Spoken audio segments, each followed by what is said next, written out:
Hello everyone, my name is Danish Akhtar. This video covers an organic chemistry lab experiment that involves spinic pigment separation and analysis by column chromatography. This is part 2 of the experiment, column chromatography. In this portion of the experiment, we are going to use a glass pipette as a column.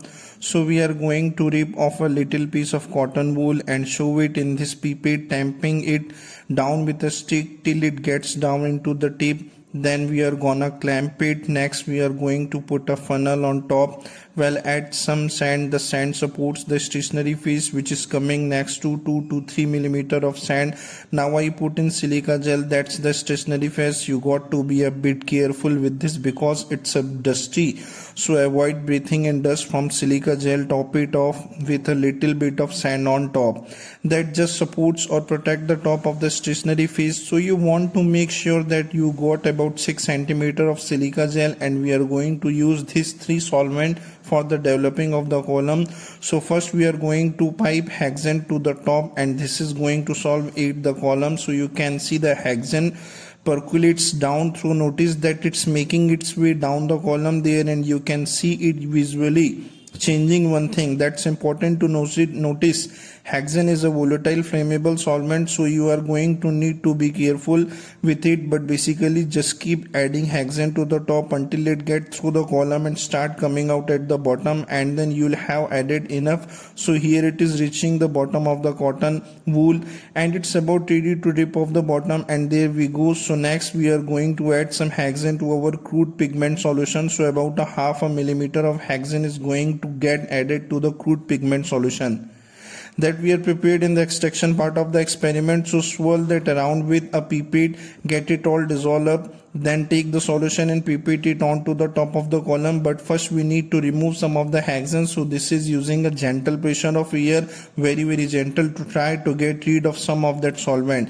You do have to be really careful with compressed air. You don't want to use too much pressure, you could blow up the column. So here we are putting on the crude pigment solution, and we are gonna just giving it a gentle push with the compressed air to push it along. We don't want to push it too far because you don't want to dry out the column. It's a really delicate kind of thing, especially with the pigment, because you can't really see exactly where the sand is. All right, next we are going to add a bit of hexane to the top, and that is going to help chase the pigment out of the sand layer and get them seated on the silica gel. So that's the purpose of that. I am going to just a little more there to get the green pigment all absorbed onto the silica gel. Then we'll ready to start eluding the column, and we are going to do that with a 90:10 solution of hexane to acetone.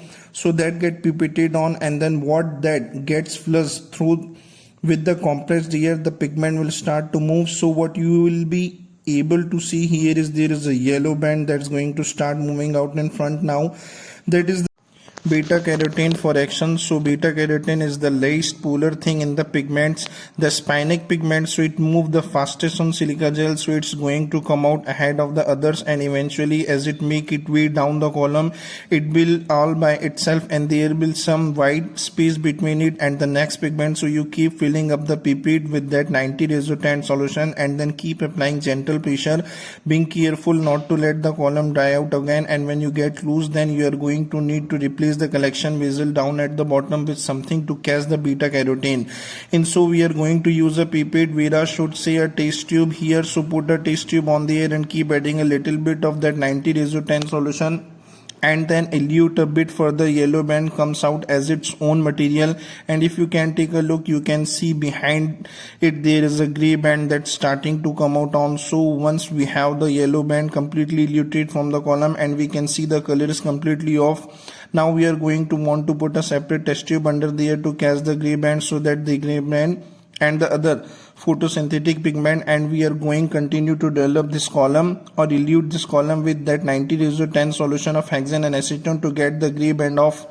Once that gray band is out, we are gonna have to elute with a bit more solution here to get it come out, and its color on this one is subtle, so it's not really completely easy to see all the time. But I think hopefully if you look at it there, you can see it. Once the gray band is off, then we are gonna do a final flush here to get the green pigment out. Everything else that's still stuck on the column, we are gonna elute really quickly by changing the solvent to pure acetone. So acetone is a very polar solvent and is going to cause all the pigment to move very rapidly.